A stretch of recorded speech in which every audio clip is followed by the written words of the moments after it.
예, 오늘 제 9강 말씀하고 그리고 제 10강 두 개 말씀을 함께 보도록 하겠습니다. 오늘 제목이 다시 예언하여야 하리라 하는 제목인데 증인의 삶을 살라고 하시는 우리 하나님의 그 말씀이에요. 자, 우리가 보통 종말의 때가 가까우면은 우리가 종말을 준비하는 삶을 살아야 한다라고 우리가 이야기를 많이 하고 또 그렇게 살고자 하는데, 자, 종말이 가까운 이때에 우리가 가장 핵심적으로 해야 할 일이 무엇이라고 생각합니까? 뭐라고 생각하십니까? 오늘 본문의 말씀에 보면은 다시 예언하라고 말씀을 하십니다. 다시 예언하라는 이 말씀은 어떤 말씀인가 하면은 증인의 삶을 살라는 그런 말씀입니다. 이 세상에 대한 하나님의 심판 중에 교회가 할 일, 그리고 우리가 해야 할 일이 무엇인가? 이걸 우리가 분명히 해야 할 줄로 압니다. 그래야 우리가 종말의 때 시간 낭비하지 아니하고 우왕좌왕하지 아니하고 뭔가 분명한 삶을 우리가 살아갈 수가 있는데, 그것이 바로 그리스도의 복음을 다시 전하라 하는 거예요. 그래서 하나님은 요한계시록 말씀 처음부터 끝까지 세상에 대한 구원과 심판의 말씀을 하시면서 그 중간에 우리들에게 무엇을 말씀을 하시는가 하면은 너희가 심판 중에 두려워하지 말고 재앙 중에 두려워하지 말고 나가서 예수 그리스도의 복음을 다시 전하라라는 그 말씀. 이것이 종말의 때를 준비하는 우리가 해야 할 가장 중요한 일이 바로 이겁니다. 자, 그러면은 1절로부터 3절까지의 말씀을 보겠습니다. 그게 보니까 어떤 천사가 구름을 입고 하늘에서 내려옵니다. 자, 그 그림을 보시면은 이렇게 생긴 천사가 지금 이렇게 내려옵니다. 자, 머리 위를 보니까 무엇이 있습니까? 머리 위에 무지개가 이렇게 있습니다. 왜 천사의 머리 위에 무지개가 있는가?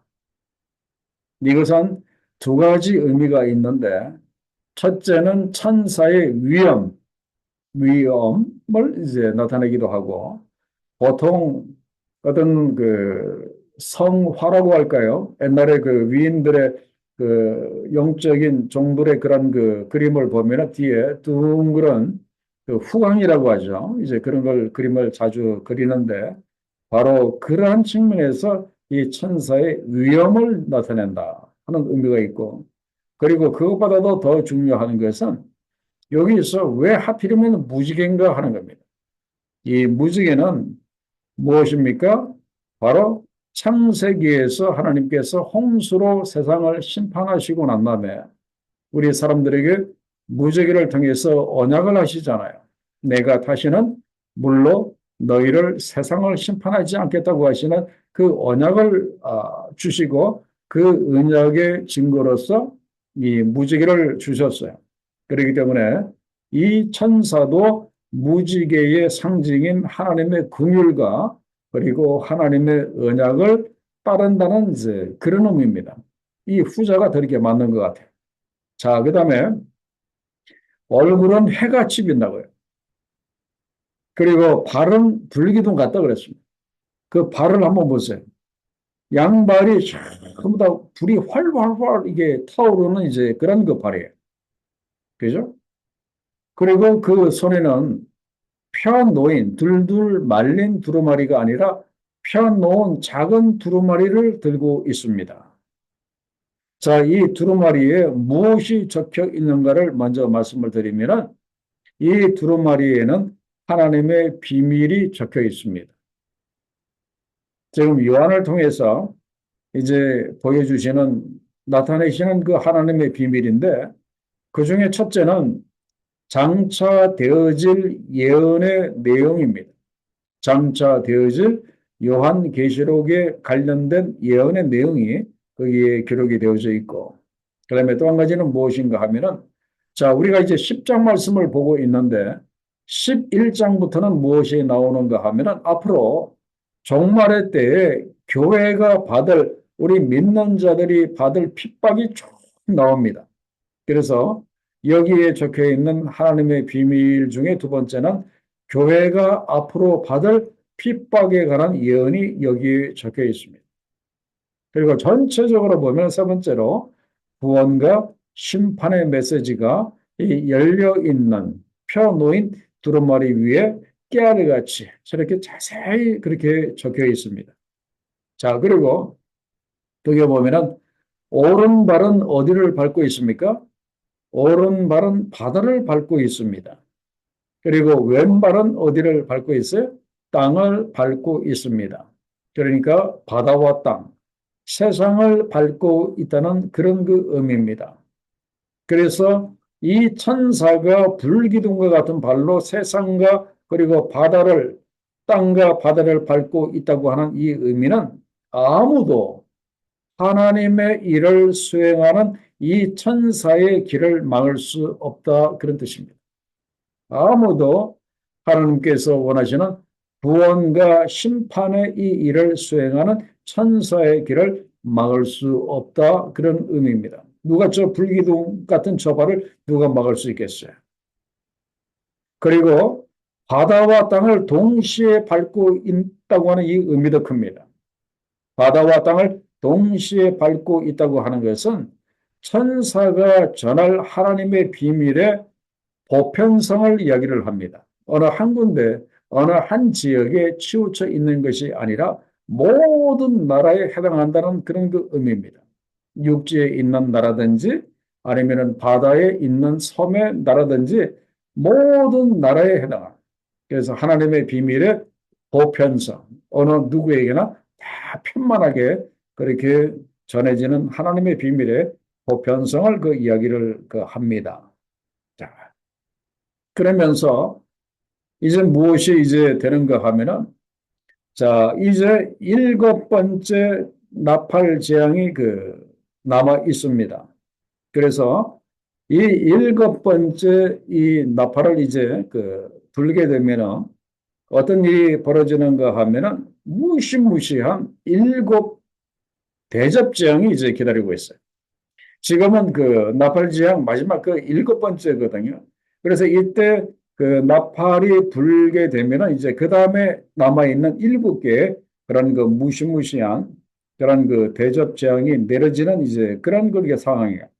그래서 이란 이 상황에서 일곱 대접 재앙은 첫 번째 인이 떼어질 때 재앙과 그리고 일곱 나팔이 불 때의 그런 그 재앙이 비교도 할 수 없는 엄청나게 무시무시한 이제 그런 그 일곱 대접 재앙이 남아 있는데 그 재앙을 하나님이 내리시기 전에 지금 하나님께서 우리들에게 하고자 하시는 이 말씀이 무엇인가 하면은 우리 교회로 하여금 이러한 심판의 와중에 세상에 나가서 예수 그리스도를 아직 영접하지 못하고 아직 예수 그리스도를 믿지 못해서 아직 구원을 받지 못한 사람들에게 복음을 전하라고 우리들에게 이런 사명과 이런 이 기회를 주시는 것을 알 수가 있습니다. 그래서 이걸 통해서 우리가 요한계시록의 이 성격을 오늘 우리가 분명히 해야 돼요. 우리가 요한계시록 그러면 가장 먼저 떠오르는 생각이 심판만 생각이 납니다. 심판만이 아니라 요한계시록은 하나님이 행하실 심판만이 아니라 심판을 위한 기록이 아니라 사실은 한 영혼이라도 더 구원하고자 하시는 그 하나님의 그 마음, 그 영혼들에 대한 하나님의 사랑에 관한 그 말씀이 기록된 것이 요한계시록이다. 그래서 이전에 여러분들이 다른 분들하고 대화 나누고 또 교회에서 말씀을 이렇게 나눌 때 요한계시록은 무조건 심판의 말씀만이 아니라 물론 심판의 말씀이 주가 되지만 그러나 그 가운데는 그 불신자들에 대한 하나님의 사랑에 관한 기록이 그 불신자들에 대한 불쌍히 여기는 그 마음이 바로 요한계시록에 있다고 하는 것을 우리가 알아야 돼요. 그래서 이런 불신자들에 대한 하나님의 그 사랑이 있기 때문에 오늘 교회들에게 무엇을 하라고 합니까? 11절에 이렇게 하라고 합니다. 그가 내게 말하기를 너가 많은 백성과 나라와 방언과 임금에게 다시 예언하여야 하리라 하더라 그랬어요. 머스트로 반드시 우리가 이 마지막 때에 해야 할 일이 바로 교회는 무엇을 해야 한다? 다시 예언을 해야 된다. 이 말씀은 예수 그리스도의 복음을 세상에 전해야 한다. 이제 그런 말이에요. 자, 그러면서 그 3절과 4절의 그 말씀에 보면은 요한이 어떤 소리를 이렇게 들었는가 하면은 그 일곱 무리가 천둥이 우르르 꽝꽝 치면서 뭔가를 말했던 것 같아요. 근데 그것이 지금 요한계시록에 지금 기록이 안 되어 있어요. 기록을 할 수가 없어요. 왜 그런가 하면은 일곱 우레가 말한 것을 인봉하고 그냥 봉해버리고 기록하지 말라 했기 때문에. 그죠? 요한은 듣기는 들었는데 이 내용을 기록하지 않았기 때문에 우리는 무슨 말인지 몰라요. 자, 그건 이제 다음에 알게 되겠죠. 자, 그럼 이제 5절부터 7절까지 말씀에 보면은 거기에 보면은 그 6절 하반절에 보면은 뭐라고 말씀을 하시는가 하면은 지체하지 아니하리니 그렇게 말씀하고 있어요. 지체하지 아니할 것이다. 무엇이 지체하지 아니할 것인가? 바로 7절 하반절에 보면은 하나님께서 옛날에 그의 종 선지자들에게 구약 때부터 전하신 복음과 같이 하나님의 비밀이 앞으로 이루어질 건데 이것이 지체되지 아니하고 하나님의 비밀이 이루어질 것이다. 이제 그런 말씀이에요. 그래서 우리가 적어도 항상 성경에 대해서 성경을 사랑하고 또 말씀을 묵상하는 분이라고 한다면은 전체적인 성경의 흐름을 좀 알고 있어야 됩니다. 그것은 무엇인가 하면은 하나님께서 창세기 때부터 그의 종들 선지자들에게 주신 그런 그 말씀이 계속해서 어떻게 해요? 하나씩 하나씩 차근차근 그 약속대로 이루어져 왔고 현재 이루어지고 있고 앞으로도 이루어질 것이라고 하는 이런 이 전체적인 개념을 우리가 좀 분명히 갖고 있어야 됩니다. 그래서 오늘 이 계시록의 말씀과 구원과 심판에 관한 말씀과 비교로 거기에 대해서 말씀을 드린다면은 하나님이 가장 먼저 하신 말씀이 무엇이겠습니까? 바로 창세기 3장 15절 여자의 후손 바로 원시 복음에 관한 그 말씀이에요. 그 말씀이 바로 예수 그리스도를 보내주시겠다는 바로 그런 그 말씀이 그대로 2000년 전에 이루어졌습니다. 그리고 옛날에 선지자를 통해서 하신 말씀처럼 그 이사야 선지자를 통해서 하신 말씀처럼 처녀에게 잉태되어서 베들레헴에서 이렇게 나셨어요. 그리고 또 십자가에 죽으시고 그리고 3년 만에 부활하셨습니다. 그리고 이걸 통해서 인간을 어디에서 구원해 주셨습니까? 죄와 죽음에서 구원해 주셨습니다. 이렇게 하나님의 그 약속의 그 말씀, 하나님의 비밀은 차근차근 하나님의 계획대로 지금까지 쭉 이루어져 이렇게 왔어요. 그러다가 오늘 이 요한계시록 말씀으로 이제 들어오면은 일곱째 천사가 나팔을 부는 날 무엇이 이루어질 거라고 했습니까? 7절 하반절에 보면은 하나님의 그 비밀이 이루어지리라 그렇게 말씀하고 있어요. 하나님의 비밀. 바로 이 7절에서 말씀하고 있는 이 하나님의 비밀이라고 하는 것은 무엇인가 하면은 하나님께서 구약 때부터 지금까지 일관되게 선포하신 그런 그 내용인데 우리가 크게 한 단어로 이야기를 한다면은 그 창세기 말씀부터 요한계시록까지의 이 말씀을 한마디로 이야기를 하라고 한다면은 구원과 심판의 메시지다. 그렇게 볼 수가 있거든요. 그래서 구원과 그 심판의 메시지가 이제 그대로 이제 이 마지막 날에 이 구원과 심판의 메시지가 100% 온전하게 그것이 성취가 될 거라 이제 그런 말씀이에요. 자, 그래서 하나님의 비밀, 이런 구원과 심판의 메시지가 이 땅에서 온전하게 이루어지면은 이 땅에 무슨 일이 일어나게 됩니까? 우리들에게 무슨 일이 일어나게 됩니까? 이건 굉장히 우리들에게 참 중요한 그 내용이에요. 저는 무엇인가 하면은 구원과 심판의 메시지가 이 땅에서 온전히 성취가 되면은 이 땅에서 제일 먼저 원수 마귀들이 사라집니다. 다들 어디로 내려가 버려요? 무적행, 그 끝이 없는 지하 그 깜방으로 원수 마귀들이 다 사라지고 성도의 고난이 끝나게 됩니다. 그죠? 그리고 무엇이 이루어지게 됩니까? 하나님께서 통치하시는 영원한 하나님의 나라가 이루어집니다. 할렐루야. 얼마나 감사해요. 그리고 이 나라에서 어린 양이신 예수 그리스도가 왕이 되십니다. 그리고 우리도 어린 양 예수 그리스도와 함께 이 땅에서 영원히 왕노릇하게 된다 하는 거예요. 그렇기 때문에 우리는 이런 그 하나님의 비밀이 이 땅에 구원과 심판의 메시지가 이 땅에 온전하게 성취가 되는 것이 얼마나 반가운 그런 그 소식인지 몰라요. 얼마나 소망이 되는 그런 그 말씀인지 몰라요. 근데 우리 하나님은 말씀을 이루고자 했다가 한 번도 실패하거나 실수하신 적이 없으십니다. 그렇기 때문에 반드시 이제 하나님의 때에 이루어질 거예요. 그래서 여러분들이 이 믿음 가지시고 잘 참아내시기 바랍니다. 자, 그 다음 질문을 보죠. 그게 보면은 그 천사가 요한 보고 두루마리를 먹어버리라고 했습니다. 자, 8절에 보니까 천사의 손에 펴 있는 두루마리를 가지라 하면서 그 그림을 보세요. 그림을 보면은 땅과 바다를 밟고 있는 이 천사가 자기가 들고 있었던 그 두루마리를 요한에게 가지라 하면서 이렇게 줍니다. 그래서 이제 요한이 이제 그걸 받게 되잖아요. 그랬더니 천사가 뭐라고 이야기를 하는가 하면은 갖다 먹어버리라 그래요. 그걸 먹어버리라고 그렇게 이야기를 합니다. 하나님의 비밀이 적혀 있는 구원과 심판의 메시지가 적혀 있는 그런 그 두루마리를 먹어버리라고 이야기를 해요.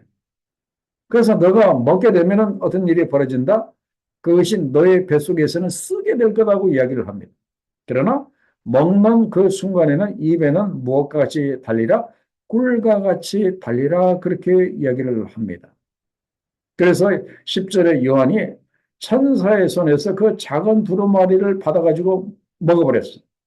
그랬더니 자기 입에는 꿀과 같이 그렇게 달았습니다. 근데 먹고 나니까 배가 쓰린 거예요. 뱃속에서 막 그것이 이렇게 쓰려옵니다. 이 비슷한 말씀이 그 에스겔서 말씀에도 있어요. 우리 옛날에 에스겔서 우리 공부했죠. 그에 보면은 에스겔이 그럽니다. 이 두루마리를 내 배에 넣으며 내 창자에 채우라. 그래서 에스겔이 그렇게 했더니 그 에스겔은 일단은 입에서 달기가 꿀 같더라까지만 그렇게 기록이 되어 있는데 자 여기서 왜 입에서는 달고 왜 속에서는 쓴가 하는 거예요. 입에서 달다 하는 것은 우리가 이제 그 은혜로운 집회를 간다든지 아니면 주일 예배 때 목사님이 아주 은혜스러운 말씀을 그렇게 증거해서 그 말씀을 받을 때 얼마나 그 말씀이 달게 나에게 들어옵니까? 꿀송이처럼 그렇게 딱 말씀이 나한테 이렇게 전해져 옵니다. 그런데 그 말씀이 내 안에 들어가서 내 배 안에서 그 말씀이 쓰게 됩니다. 이것은 그 말씀의 의미를 깨달을 때 우리가 고통을 느끼게 된다는 이제 그런 말씀이에요.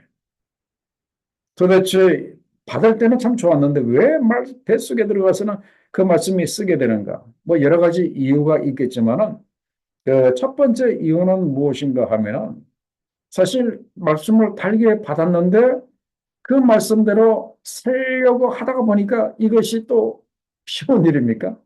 달게 받기는 받았는데 이 말씀대로 이렇게 살려고 하니까 원수를 사랑하라는 말씀을 받았어요.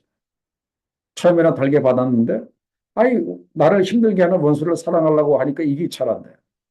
그래서 배속해서 쓸 수 있다 이제 그런 말씀이에요. 이건 이제 개인적인 문제고 지금 이 요한계시록에서 요한에게 하신 말씀은 그런 의미를 뛰어넘습니다.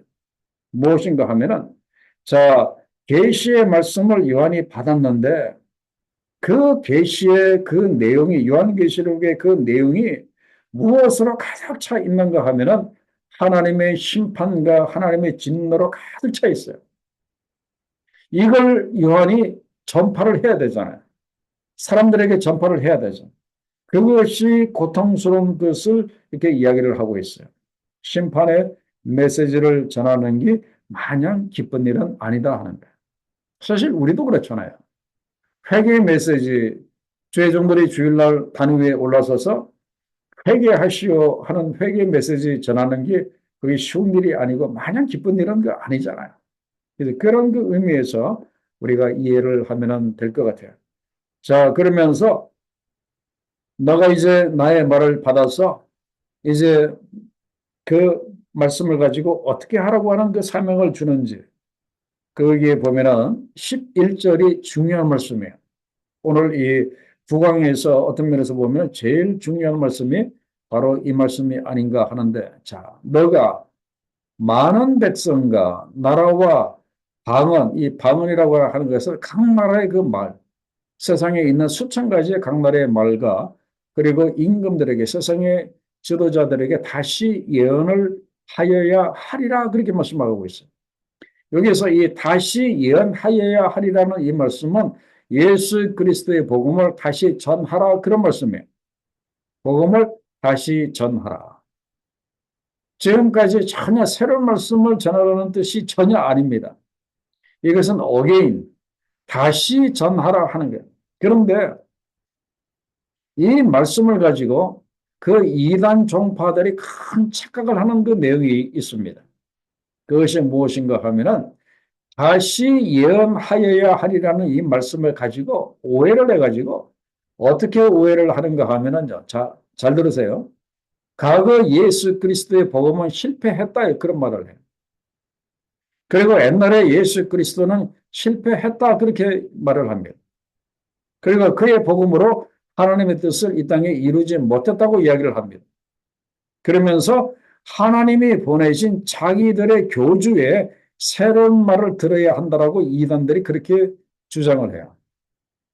그 대표적인 이단이 바로 문선명, 자칭 자기가 재림 예수라고 하는 문선명이라든지, 그 다음에 몰몬교도 마찬가지예요. 몰몬교도 자기가 어떤 천사로부터 새로운 말씀을 받았다고 해서 생긴 게 몰몬교거든요. 그리고 신천지도 마찬가지고. 대부분의 그 이단들이 다시 예언하여야 하리라 이 말씀을 오해를 해갖고 자기네들의 교주에 새로운 예언의 말씀을 들어야 한다고 하는데 이것은 지극히 잘못된 것이다 하는 것을 우리가 분명히 알아야 되고, 그다음에 또 한 가지 알아야 될 것은 다시 예언하여야 하리라는 이 말씀은 옛것은 소용없게 되었다는 뜻이 아니에요. 옛것이 소용없게 되었기 때문에 새 것을 예언하라는 그런 그 말씀이 아니에요. 아무리 힘들고 어려운 일이 있더라도 우리가 예수 그리스도께서 주신 그 그리스도의 복음, 그 구원의 복음을 계속해서 어게인 계속해서 그 말씀을 전하라 하는 거예요. 하나님께서 분명히 경고하셨거든요. 하나님의 성경의 말씀에 일획을 더하거나 빼거나 하는 자는 하나님께서 가만 안 두신다고 했습니다. 그러니까 있는 그 말씀, 우리가 받은 그 말씀 그대로 계속해서 우리가 우리가 복음을 전해야 한다 하는 거예요. 언제? 종말의 때 우리가 해야 할 일이 바로 이겁니다. 종말의 때 우리가 뭐 다른 엉뚱한 일, 엉뚱한 집회에 다니면서 엉뚱한 짓을 할 필요 없어요. 그리스도의 복음을 전하면 됩니다. 자, 누구에게 전하라고 했어요? 그게 보니까 백성과 나라와 방언과 임금들에게 전하라고 했어요. 이것이 바로 사도행전 1장 8절의 그 대상과 똑같아요. 예루살렘과 온 유대와 사마리아와 땅끝까지. 그죠? 바로 이거예요. 그리고 마태복음 24장 14절에도 한 문장으로, 한 단어로 뭐라고 했어요? 모든 민족에게. 이 세상에 있는 수많은 모든 민족들에게 무엇을 다시 전해라? 복음을 다시 전해라. 그렇게 이야기를 하고 이렇게 있습니다. 그래서 우리가 이제 종말의 때에 우리가 이제 살고 있는데 이때 내가 종말의 때에 우리가 하나님 앞에 귀하게 쓰임받기를 원한다면 우리가 이 말씀을 받아야 할 줄로 압니다. 내가 다시 복음을 전해야 하리라. 내가 다시 복음을 전하겠다고 하는 이 말씀을 우리가 이렇게 받아야 돼요. 그런데 이 말씀을 우리가 다시 전한다고 할 때 좀 문제가 생길 수도 있거든요.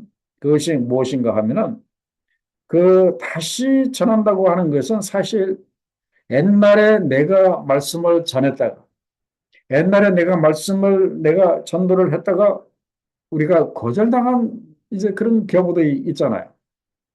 그 사람들에게는 내가 어떻게 해야 할 건가? 옛날에 그 사람이 내가 전도했는데 그 사람이 거절해 버렸어. 그래서 그 사람하고 나는 이제 뭐 영영 아무 상관이 없는 건 아니잖아요. 보다도 실제적으로 우리가 적용을 한다면 다시 예언하여야 하려. 다시 그 사람에게 가서 이 복음을 전하라 하는 거예요. 쉽지 않은 일이죠. 그 옛날에 그 요나가 니네의 사람들에게 하나님의 심판의 말씀을 안 전하려고 그렇게 했던 것처럼. 그리고 요한도 지금 마찬가지예요. 요한이 지금 나라와 백성과 방언과 임금들에게 이 말씀을 전하라고 했는데 사실 사도 요한의 그 마음속에는 내가 이 로마, 자기네 이스라엘을 힘들게 하는 이 로마만큼은 빼놓고 아마 말씀을 전하고 싶은 마음이 있을지 몰라요. 이런 것들을 종합해 볼 때 우리가 내가 좋아하는 사람이든 내가 싫어하는 사람이든 나를 힘들게 하는 사람이든 그건 없이 모든 사람들에게 우리가 그리스도의 복음을 다시 전해야 한다 하는 것을 알 수가 이렇게 있습니다. 그래서 오늘 우리가 모든 사람들에게 예수 그리스도의 복음을 이 말세 때 이렇게 전하려면은 우리가 제일 먼저 무엇을 영접을 해야 되는가 하면은 이 말세 때를 바라보시는 하나님의 그 마음을 우리가 좀 알고 그 하나님의 마음을 우리가 영접을 해야 돼요. 지금 이 말세가 너무나 가까운 이때 우리 하나님의 마음이 어떻겠습니까? 그래, 잘 됐다. 이제 내가 지금까지 참아왔는데 이제는 더 이상 못 참는다. 이제 내가 너희를 전부 다 그냥 심판해서 다 죽이겠다. 이런 마음이겠어요? 아니에요. 우리 하나님은 그것이 아니라 하나님께서 계획하시고 약속하신 대로 세상을 심판하시기는 심판하십니다. 그러나 그 가운데 아직까지 구원받지 못한 자들을 불쌍히 여기고 계신다고 합니다. 그리고 마지막 심판이 이루어지기 전에 한 사람이라도 더 구원받기를 이렇게 원하신다 하는 거예요. 그래서 우리가 이 하나님의 마음을 영접하고 우리가 밖에 나가서 나의 감정, 나의 생각 다 뛰어넘어서 우리가 그리스도의 복음을 전해야 합니다. 교회가 그리스도의 복음을 전해야 합니다. 이것이 종말의 때에 우리 믿는 자들이 우리 교회가 할 가장 중요한 일이 바로 이거예요. 나가서 다시 그리스도의 복음을 전하는 것. 괜히 뭐 종말의 때가 됐으니까 어디 뭐 이상한 집회 뭐 그런데 뭐 왔다 갔다 하는 것이 아니라 어떻게든지 그리스도의 복음을 전하는 것이 우리가 해야 할 가장 중요한 일이다 하는 것이 오늘 계시록을 통해서 하나님이 우리들에게 말씀하셨습니다. 자, 그다음에 10장 말씀을 보겠습니다. 두 증인. 이것도 마찬가지예요. 똑같은 말씀이에요. 증인의 삶을 살라 하는 것을 무려 10장과 11장에서 하나님이 이 심판의 와중에 우리들에게 말씀하십니다. 자, 그게 보면은 또 내게 그랬습니다. 자, 천사가 요한에게 지팡이처럼 생긴 이 갈대를 이렇게 줍니다. 갈대, 긴 갈대 아시죠? 그걸 주면서 어디를 측량하라고 이야기를 하는가 하면은 하나님의 성전과 제단과 그 안에 경배하는 자들을 측량하되 그렇게 말하고 있어요. 그래서 이 그림을 한번 보세요. 그림을 보시면은 그 가운데 좀 여러분들이 좀 동그라미 치면 좋을 것 같아요. 제사장의 뜰, 그리고 성소와 지성소, 그리고 오른쪽 밑에 이스라엘의 뜰, 그리고 여인의 뜰, 바로 이 네 개가 다 지금 측량하라고 하신 바로 그 장소예요. 그리고 성전 바깥 마당은 측량하지 말라고 했는데 거기는 어디인가 하면 이방인의 뜰은 측량하지 말고 그냥 두라고 했습니다. 이방인의 뜰은 측량하지 말라. 자, 굉장히 그 어려운 그 말씀인데 여기서 그러면 우리가 잘못 이해를 하면은 아니 하나님이 이방인들은 싫어하시는가? 그렇게 우리가 할 수 있는데 그런 말이 아니에요. 여기에서 말하는 이 이방인들은 어떤 사람들을 이야기를 하는가 하면은 마지막 종말의 때 예수께서 이제 심판해 주러 오시기 바로 그때까지도 예수 그리스도를 믿지 않고 예수 그리스도를 부인하고 거절하는 그 사람들을 이야기를 합니다. 그래서 여기에서 측량받지 못한 사람들은 구원을 받지 못한 자들, 아니 어떤 면에서 보면은 구원을 거절한 자들이라 그렇게 볼 수 있어요. 이 사람들에게는 무엇만이 있을 뿐이다. 심판과 파멸만이 있을 뿐입니다. 그렇기 때문에 그 심판과 파멸을 받을 그 사람들, 예수 그리스도의 구원을 거절한 그 사람들은 측량하지 말라 그랬어요. 그 수를 세지 말라. 그 이야기는 하나님의 관심 밖이다 이제 그런 그 의미예요. 자, 그러면은 그 다음 질문을 보면은 하나님의 성전과 제단과 그 안에 경배하는 자들, 그 제사장의 들, 이스라엘 들, 여인의 들, 그리고 성소와 지성소 안에 있는 그 사람들을 측량하라고 하는 이 의미는 이제 무엇인가 하는 거예요. 여기서 이 의미는 그 무엇인가 하면은 지금 요한이 이 요한계시록을 기록하던 때가 대충 언제라고 우리가 처음에 서론할 때 우리가 알아봤죠? 거의 서기 한 90년대 경입니다. 그러니까 지금 예루살렘 성전은 지금 존재하고 있습니까? 없습니까?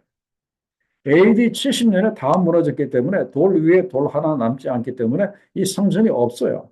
근데 도대체 어디에 가서 이 성전을 측량을 하려는 이제 그런 그 의미인가? 그래서 이 영적인 의미로 볼 때 이 성전과 제단과 경배하는 자를 측량하라고 했는데 이것은 한마디로 말하면 교회를 의미한다. 그렇게 말씀을 드릴 수가 있어요.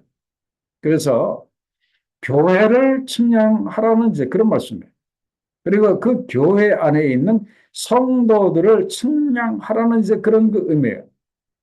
그래서 교회를 측량하고 그 교회 안에 있는 크리스천들을 측량하라고 하는 그 의미는 무엇인가? 가장 중요한 첫째는 그 교회가 그 믿는 자들이 하나님 보시기에 합당한지 아닌지 그것을 알아보라는 이제 그런 그 의미예요. 그리고 그 안에서 경배하는 성도들이 참된 믿음의 사람인지 아닌지 그것을 측량해 보라는 이제 그런 그 이렇게 말씀이에요. 그죠? 그런 거 이렇게 그 말씀이에요.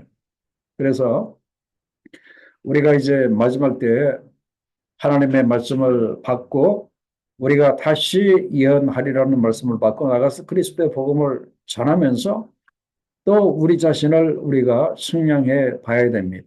나 자신을 돌아보면서 나가서 그리스도의 복음을 전해야 한다 하는 거예요. 그래서 우리가 그리스도의 증인으로서 우리가 우리 자신을 그 측량, 돌아봐야 할 것이 뭐가 있겠습니까? 무엇을 돌아봐야 하겠습니까? 항상 everyday 제일 먼저는 우리의 믿음을 측량해 봐야 합니다. 항상 매일마다 아침에 시작하면서 저녁에 하루를 마치면서 과연 오늘 나의 믿음이 어떠했는지, 과연 오늘 내가 하나님을 기쁘시게 하는 믿음으로 내가 살았는지 이걸 측량을 해봐야 됩니다. 항상. 그래서 이거는 게 중요한 거야. 그리고 두 번째는 뭡니까? 둘째는 나의 신앙생활을 측량해 보아야 합니다. 나의 신앙생활. 어떤 신앙생활인가 하면은 뭐 여러 가지가 있겠지만은 지금 하나님께서 보기를 원하시는 것은 내가 매일마다 예수 그리스도의 인격이 내 안에서 이루어지고 있는지, 내가 예수 그리스도의 인격을 내가 닮아가고 있는지, 내가 그리스도를 닮아가고 있는지, 이걸 항상 우리가 돌아봐야 한다. 그런 말이에요. 믿음을 증명해 봐야 되고, 내 안에 예수 그리스도의 인격이 구현되고 있는지, 내가 그리스도를 닮아가고 있는지, 내가 항상 내 자신을 돌아봐야 된다. 그리고 마지막으로 세 번째 해야 할 것이 있습니다. 그것이 바로 무엇인가 하면 신앙의 열매요. 신앙의 열매. 열매가 있어야 할 거 아닙니까? 그죠? 열매. 특별히 어떤 열매가 있어야 됩니까? 성령의 열매가 우리 가운데 있어야 돼요. 그죠? 성령의 9가지 열매가 우리 가운데 있어야 되고 또 다시 예언하리라 하면서 증인의 삶을 살라고 했어요. 그래서 열심히 나가서 복음을 전했습니다. 그러면은 전도의 열매가 있어야 할 거 아닙니까? 그래서 성령의 열매, 그리고 나에게 전도의 열매가 있는지 우리가 항상 이렇게 돌아봐야 됩니다. 그래서 마지막 때 우리가 나가서 복음을 전하는데 그러면서 항상 우리 자신을 돌아봐야 됩니다. 내가 믿음대로 살았는지, 내가 그리스도를 닮아가고 있는지, 나에게 성령의 열매와 그리고 전도의 열매가 나에게 있는지 이걸 돌아보면서 이 마지막 때 이렇게 살면 된다 이제 그런 말씀이에요. 자, 그러면서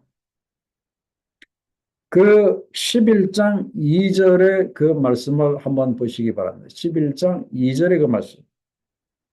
그게 보면은 성전의 바깥마당을 측량하지 말라고 그랬어요. 그죠? 우리 봤죠? 그 이방인의 뜰은 측량하지 말고 그냥 두라고 했어요.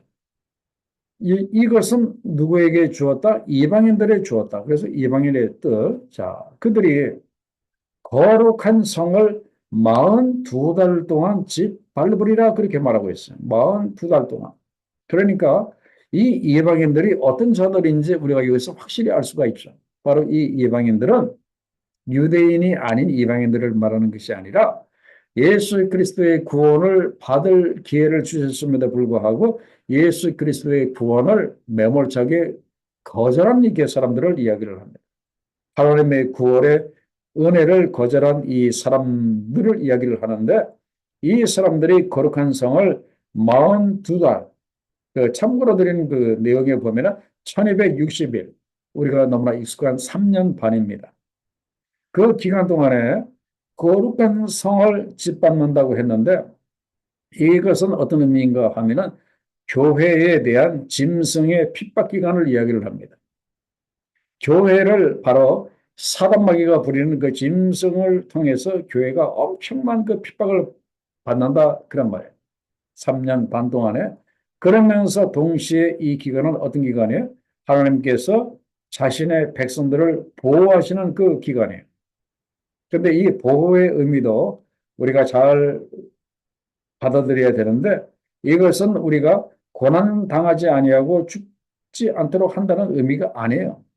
마지막 그 말세 때 우리 믿는 자들이 많은 죽임을 이렇게 당합니다. 당할 수 있어요.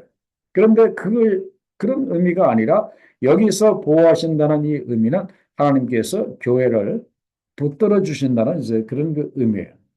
그리고 또 생각할 것이 무엇인가 하면은 자, 여기서 오늘 측량된 것, 그리고 측량하지 말라, 이 두 가지가 이렇게 나오잖아요. 이 큰 의미가 있습니다.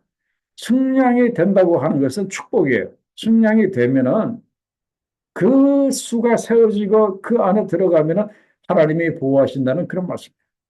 그러나 성전의 바깥마당, 측량이 되지 않은 그 바깥마당은 하나님이 그냥 두신다 그랬어요.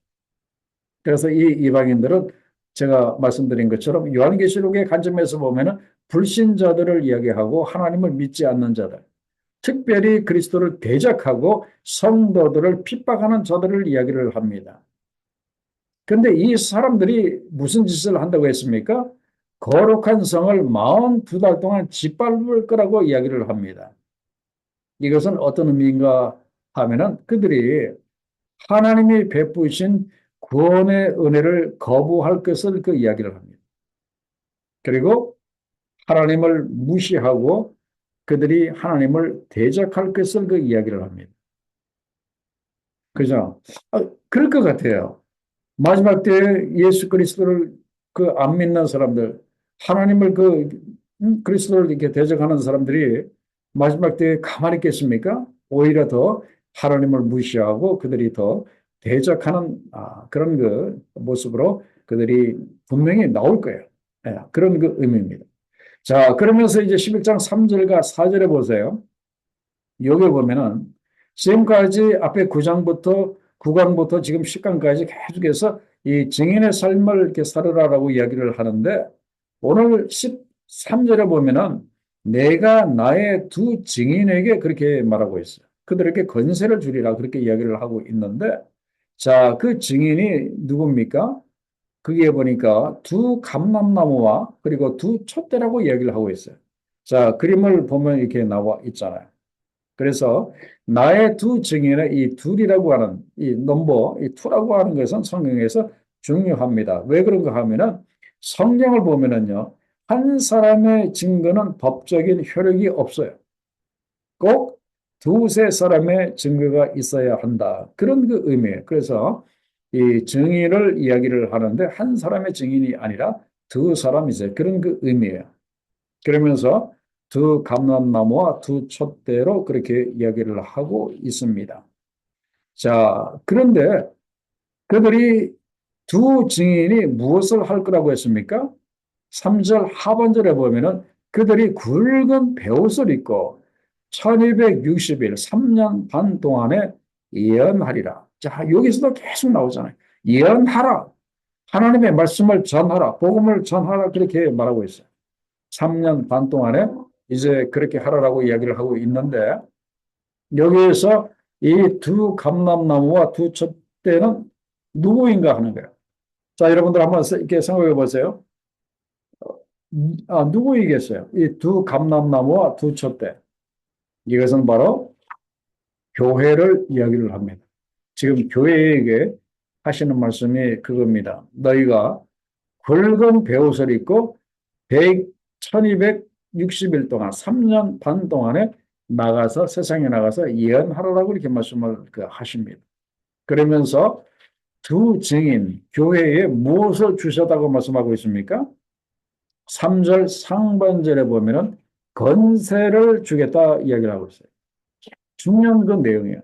자, 증인 나가서 말씀을 전하는 자에게 건세를 주신다고 했어요. 어떤 건세?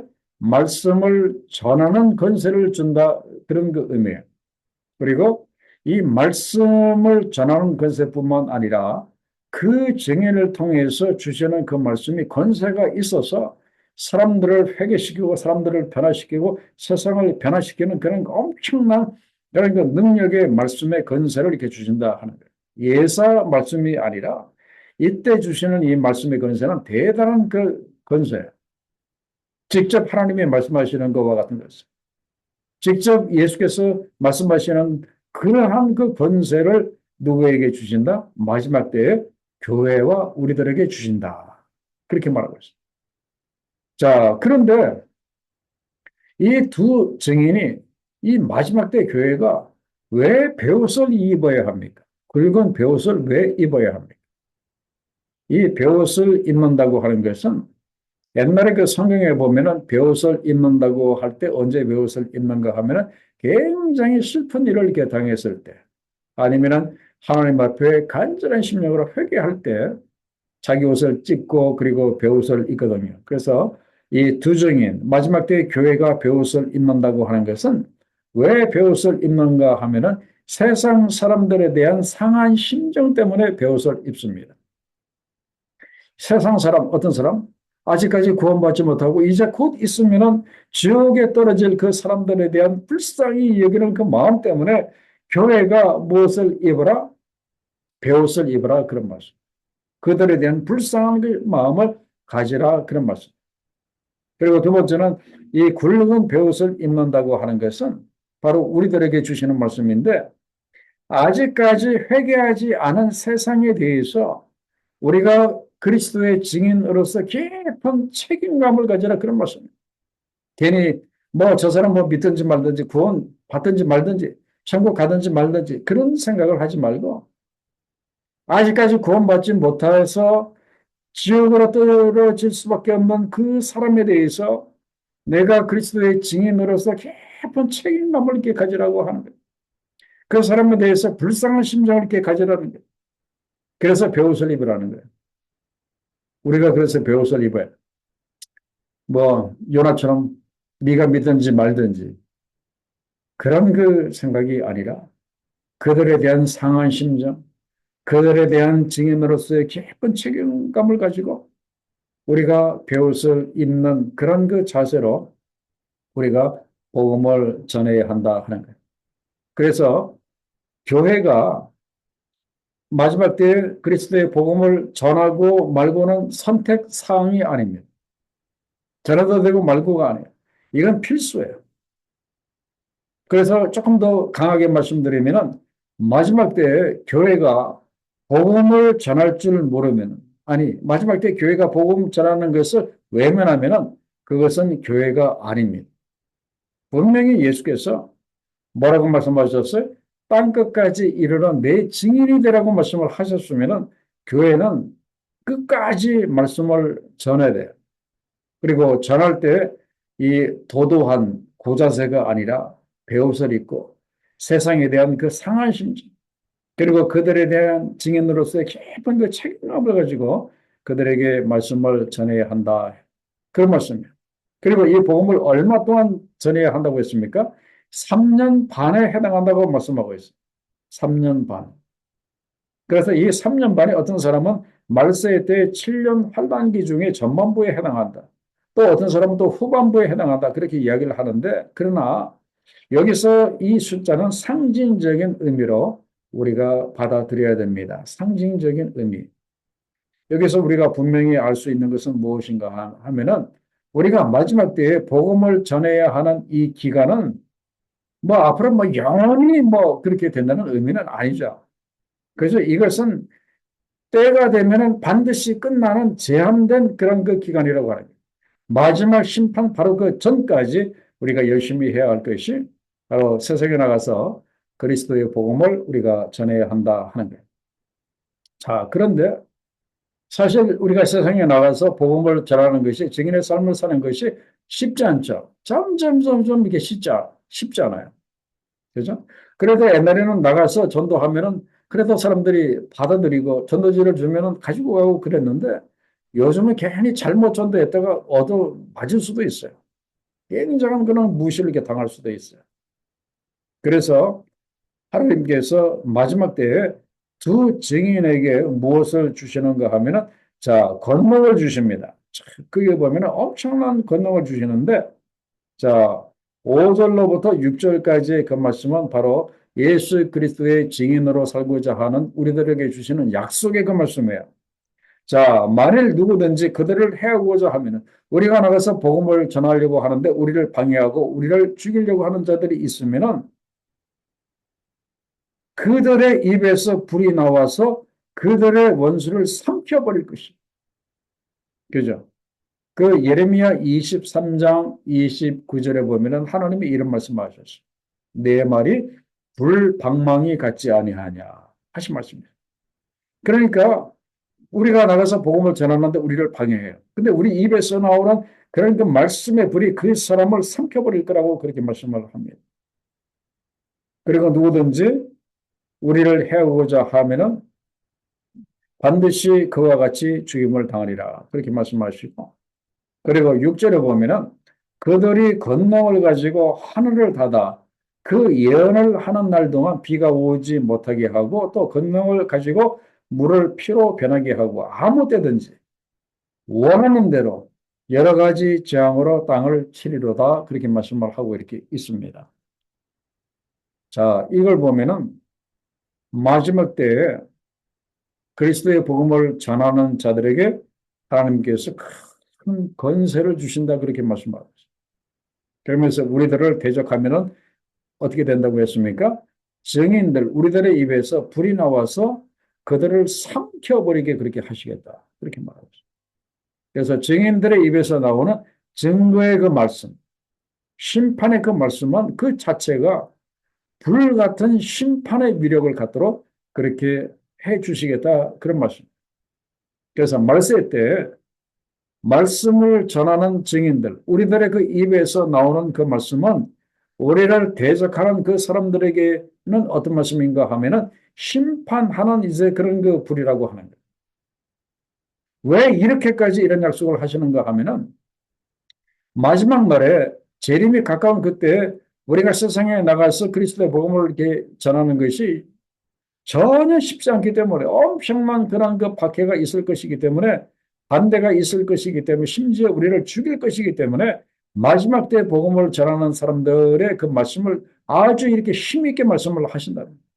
우리의 입에서 나오는 그 말씀이 우리를 반대하는 그 사람들에게는 심판하는 이제 그런 그 불이 되도록 그렇게 하시겠다. 그래서 말세 때 하나님께서 하나님의 말씀을 증거하는 증인들에게 많은 권능을 주신다. 그렇게 말씀하고 있습니다. 엘리야에게 주셨던 권능을 주시고, 그리고 모세에게 주셨던 모세의 기적이 일어나게 하시고, 그리고 성령께서 우리 가운데 함께 하셔서 우리 입을 통해서 주시는 말씀이 권세가 있게 하신다고 그렇게 말씀하고 있습니다. 그래서 여러분들이 오늘 이 사실을 여러분들이 받아들이셔야 돼요. 이건 뭐 내가 힘있게 한다고 해서 내가 하는 게 아니잖아요. 마지막 때에 내가 그리스도의 복음을 다시 예언하라 하셨기 때문에 말씀을 받고 나가서 우리가 복음을 전할 때 우리 입에서 나오는 그 말씀이 마지막 날은 엄청난 힘과 권세를 가지고 세상에 그 말씀이 선포될 거라고 하는 거예요. 이런 그 소망을 여러분들이 가지시기 바랍니다. 자, 그런데 참 기가 막힌 것이 무엇인가 하면은 사본 문제. 그러면은 두 정인이 이렇게 열심히 말씀을 증거하는데 어떻게 됩니까? 그래서 역시 항상 반대하는 그 세력들이 있잖아요. 실제로 그들이 증언을 마칠 때 무적행으로부터 올라오는 짐승이 그저 사단 마귀가 올라와서 그들과 더불어 전쟁을 일으켜서 우리를 이기고 우리를 죽일 거라고 말씀합니다. 증인들이 중요한다 이제 그런 말씀. 증인들이 너무 비참하게 들리지만 그러나 이것은 성경에 쓰여 있는 그런 건데요. 이 사단도 당하고만 있지 않으니까 증인들에 대항해서 총력전을 그들도 펼칠 거라고 봐요. 그래서 이 무정에서 올라오는 짐승이란 바로 사단을 의미하고 이제 마지막 때에 사단이 이 무정에서 잠시 풀려나서 교회와 더불어서 싸워서 교회를 이기고 교회를 아주 힘들게 할 거라는 이제 그런 말씀이에요. 그죠? 그리고 이제 그 증인들이 죽습니다. 그래서 8절에 보면은 그들의 시체가 큰 성 길에 있을 거라고 이야기를 하고 있고 바로 이 성이 어디라고 했습니까? 영적으로 하면은 소돔이라고 했습니다. 그러니까 교회의 시체가 버려진 곳, 증인들의 시체가 버려진 곳이 소돔이라고 했습니다. 소돔같이 음란하고 하나님의 종들을 배척하는 곳이라 주의 경고를 멸시하는 곳이라 이제 그런 그 의미예요. 그죠? 그러면서 그리고 또한 거기는 어디라고 했습니까? 주께서 십자가에 못 박히신 곳이라. 예수 그리스도를 십자가에 못 박아 이렇게 죽인 곳이다. 예수를 죽인 곳이다. 영적으로 하면 소돔이다. 그렇게 이야기를 합니다.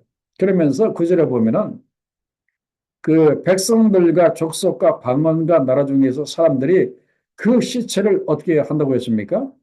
사흘 반 동안을 보며 무덤에 장사하지 못하게 하리로다. 아니 사람이 죽었으면 증인들이 죽었으면 빨리 장사해야 될 거 아니에요. 그런데 사흘 반 동안 그 시체를 쳐다보면서 낄낄거리고 웃으면서 장사하지 못하게 할 거라 이제 그런 말이에요. 여기서 사단이 증인들의 시체를 장사 지내지 못하게 함으로 인해서 잠깐이지만 사단 마귀가 교회를 멸시하고 그리고 그리스도인들을 멸시하고 자신들의 승리를 잠시 가시할 것이다. 이제 그런 말이에요. 그러면서 이 자들이 하는 짓이 아주 웃깁니다. 10절에 뭐라고 하는가 하면은 이 두 선지자가 땅에 사는 자들을 괴롭게 한 거로 땅에 사는 자들이 그들의 죽임을 즐거워하고 기뻐하여 서로 예물을 보내리라. 참 사단 마귀에 속한 자들이 이런 짓을 할 거예요. 우리 믿는 자들이 복음 전하다가 우리 증인들이 죽었어. 그랬더니 이 사람들이 끌끌거리고 웃으면서 좋아하면서 잘 죽었다 저놈들 잘 죽었다 하면서 서로 선물을 이렇게 주고받는 날이 올 거라는 거예요. 그래서 요한계시록 말씀이 너무 이렇게 좀 아, 자세하게 마치 그렇게 기록이 되어져 이렇게 있습니다. 그런데 이제 마지막으로 반전이 일어납니다. 세상이 그렇게 끝나면 안 되잖아요. 반전이 일어나게 되는데 11절에 보면은 자, 사단 마귀가 이제 그리스도인들을 죽였다고 낄낄거리는 그때가 지나고 난 다음에 하나님께로부터 생기가 그들 속에 들어갑니다. 바로 죽었던 교회 안에 들어가. 그리고 죽었던 증인들의 속에 들어가서 그들이 발로 일어서서 일어서니까. 그죠? 그 에스겔 골짜기에 하나님께서 생기야 저들에게 들어가라고 하니까 뼈들이 다 맞춰져서 일어서는데 하나님의 군대라고 했잖아. 이런 모습이 지금 일어나는 거예요. 그랬더니 구경하는 자들이 크게 두려워하더라. 참 믿는 사람들을 죽였다고 낄낄거리던 자들이 크게 두려워하더라. 그래서 그러면서 12절에 보면은 하나님의 은혜의 축복의 말씀이에요. 하늘로부터 큰 음성이 있어 이리로 올라와. 함을 그들이 듣고 구름을 타고 하늘로 올라가니 그들의 원수들은 그냥 땅에서 위로 쳐다보면서 구경만 이렇게 하는 거예요. 자, 이걸 보면은 마지막 때에 교회 공동체에 어떤 일이 벌어지는가 그 수순을 지금 이렇게 말씀하고 있는 거예요. 제가 수순을 좀 정리해서 말씀드릴게요. 마지막 때 교회 공동체는 나가서 그리스도의 복음을 증거합니다. 첫째, 증거합니다. 그러면은 고난이 따라옵니다. 그리고 죽임을 이렇게 당합니다. 그러다가 이걸로 끝나는 것이 아니라 예수님처럼 부활하게 됩니다. 그리고 승천하게 됩니다. 그래서 이런 그 은혜. 그래서 이 땅에서 우리가 복음의 말씀을 전하는 우리가 겪는 이 고난은 아마 앞으로 무시무시할 거예요. 그러나 그 고난의 기간이 영원하지는 않습니다. 사흘 반의 짧은 기간이에요. 그러나 이 기간을 우리가 참고 견뎌낼 때 이걸 통해서 우리가 얻는 그 영광은 forever, 영원하다는 이제 그런 말씀. 우리가 들림을 이렇게 받는다고 하는 거. 하늘로 올림을 우리가 이렇게 받는다고 하는 거. 그죠? 자, 그래서 13절의 그 말씀에 보면은 그때 큰 지진이 나서 성 10분의 1이 무너지고 지진에 죽은 사람이 7천이라 그렇게 이야기를 하고 있고 여기서 이 7천은 뭐 구체적으로 7천 명은 뭐 하나 둘 세는 것이 아니라 아주 많은 수를 의미를 하고 그 남은 자들이 두려워하여 영광을 하늘의 하나님께 돌리더라라고 그렇게 말씀을 하고 있습니다. 그래서 우리가 세상에 나가서 다시 예언하여야 하리라 말씀을 받아들여서 나가서 그리스도의 복음을 우리가 전합니다. 그러면 복음을 전할 때 사람들이 듣든지 안 듣든지 간에 우리가 이 엄청나게 힘든 상황에서 복음을 전한다는 그것 자체로 우리의 인생은 성공이다 하는 것을 우리가 알아야 되고 결국 이것이 우리가 영광을 하늘에 하나님께 돌리는 그런 그 길이다 하는 것을 우리가 분명히 그 알아야 됩니다. 자, 이제 이렇게 하고 난 다음에 그 14절로부터 18절은 무슨 말씀인가 하면은 바로 그 일곱 나팔 재앙이 이제 지나가게 됩니다. 그러면서 마지막 남은 일곱 대접 재앙, 바로 이것이 셋째 화죠. 크게 원그룹, 그다음에 두 번째 그룹, 그리고 마지막 세 번째 그룹에 그러니까 일곱 대접의 재앙이 이제 이르는도다. 오고 있구나 이제 그런 말씀이에요. 자, 그러면서 이제 우리가 마지막으로 받아들여야 할 말씀이 18절의 그 말씀이에요. 여기에 보면은 이방들이 분노하며 이 자들은 그리스도를 이제 거절하고 그 대적하는 자들이죠. 그들이 분노하며 주의 진노가 내려 죽은 자를 심판하시며 종 선지자들과 성도들과 또 작은 자든지 큰 자든지 주의 이름을 경외하는 자들에게 상 주십니다. 그죠? 마지막에 주의 이름을 경외하는 자들에게 상 주시고 그리고 또 어떻게 하신다? 땅을 망하게 하는 자들은 멸망시키신다고 분명히 그렇게 말씀을 하고 이렇게 있습니다.